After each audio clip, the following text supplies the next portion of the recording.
Olá pessoal, tudo bem? Muitas dúvidas surgem em relação às atividades e operações insalubres e perigosas em relação a alguns termos, né?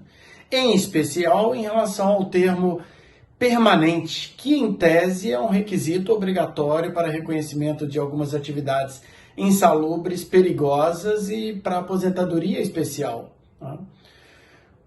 O que é contato permanente, contato intermitente, contato eventual? A gente não sabe, né?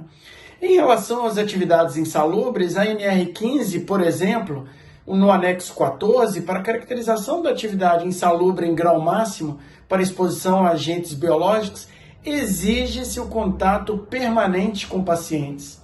Em relação à periculosidade, o artigo 193 da CLT, ele esclarece que são atividades ou operações perigosas aquelas que, por sua natureza ou método de trabalho, impliquem risco acentuado em virtude de exposição permanente do trabalhador. Ou seja, há uma dificuldade em definir o que é permanente. Com isso, abriu-se várias possibilidades de interpretação. O Aurélio, por exemplo, define permanente como algo que permanece, contínuo, ininterrupto, duradouro. Já há vários entendimentos de que permanente é um conjunto de atividades rotineiras onde o trabalhador fica à disposição do empregador. Outros textos legais também tentaram definir o que é permanente. Recentemente, a medida provisória 905 de 2019, que foi revogada pelo Bolsonaro, a medida provisória da carteira verde-amarelo, ela dizia que faria jus a pagamento de adicional de periculosidade apenas se houvesse exposição permanente e definia que permanente tinha que ser mais de 50% da jornada de trabalho. Ainda bem que já foi revogada.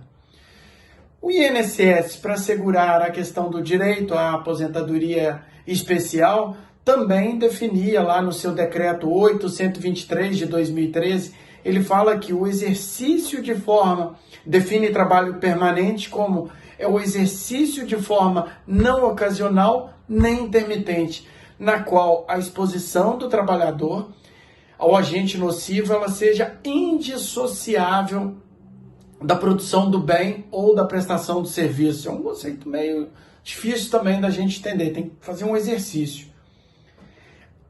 Embora que a Justiça Federal, né, tem uma súmula que antes de 95 dizendo que isso não há essa obrigatoriedade de ser permanente antes de 95. O antigo Ministério do Trabalho ele também tentou trazer essas definições com a portaria 3311 de 89, que foi revogada em 2010.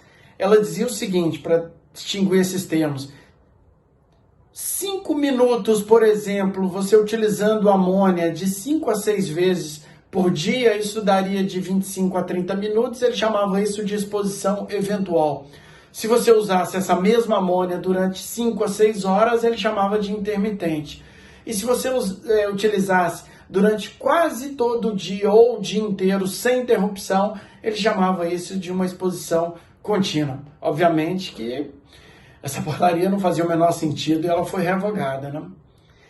Essa dúvida sobre o que é contato permanente, ela é tão maluca, mas tão maluca, que recentemente, em 2014, o antigo Ministério do Trabalho publicou uma portaria, a 1078, que ela diz o seguinte, de 2014, ela diz o seguinte: o trabalho intermitente é equiparado à exposição permanente para fins de pagamento integral do adicional de periculosidade.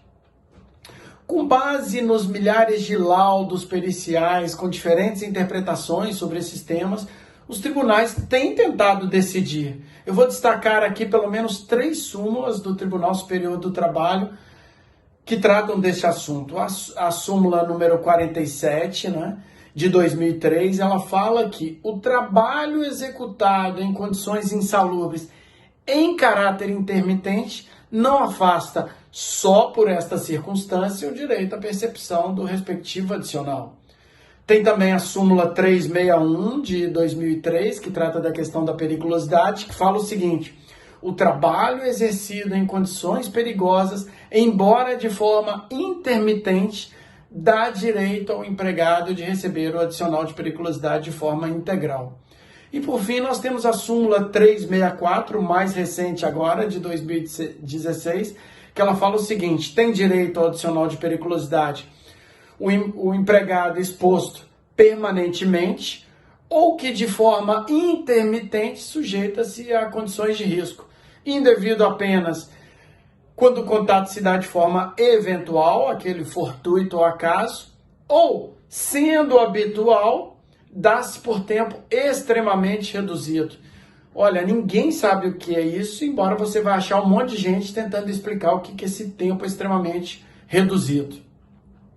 O que a gente conclui disso tudo, né? Não há um consenso sobre essas terminologias, mas o pensamento majoritário da justiça é que para pagamentos de adicionais de aposentadoria, de adicionais e aposentadoria, exclui-se apenas as chamadas atividades eventuais. Né?